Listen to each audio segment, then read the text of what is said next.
Rebonjour à toutes et à tous pour ce nouvel épisode de la Bio Vaincra.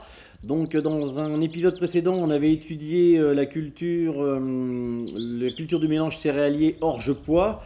Et cette fois-ci, on va s'intéresser au deuxième mélange céréalier qu'on pratique à la ferme de la Fourdière, à savoir du métail. Le métail étant composé essentiellement de triticale, d'avoine, de pois et de févrole. Le triticale étant la culture dominante, étant l'espèce dominante du mélange.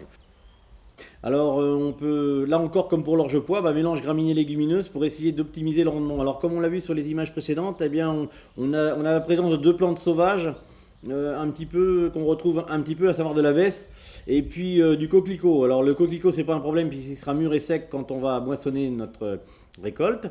Et puis, par contre, pour la vesse, c'est plus problématique. Des fois, on arrive à avoir de la vesse qui est encore un petit peu verte au moment de la moisson et qui peut ralentir les battages, notamment en rendant plus difficile la séparation du grain de la paille par la moissonneuse-batteuse. Comme grâce aux images, à la patience de Camille Godmer qui a passé pas mal de temps aux prises de vue, eh bien, on arrive à voir que dans une parcelle de céréales bio, comme on n'a pas utilisé d'insecticides, on a une grande diversité. On a une grande diversité de faune, d'insectes, voilà, dans nos céréales. Et là, comme vous pouvez le voir sur les images, elle a réussi à en isoler pas mal.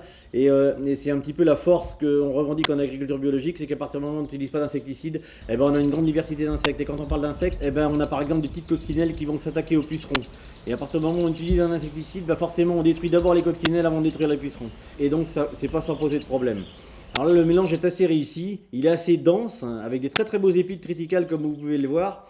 Et donc on espère dans cette parcelle-là un rendement d'au moins 50 quintaux hectares en métail, à part 2020 où on a fait entre 35 et 40 quintaux de métail à l'hectare. On n'a jamais fait moins de 50 quintaux en 21 ans d'agriculture biologique à la Fourdière. Mais à condition de semer assez épais, aux environs 200 kg hectare, d'apporter 10 tonnes de fumier, et puis de veiller à ses rotations et de faire en sorte qu'il y ait toujours des légumineuses dans ces cultures.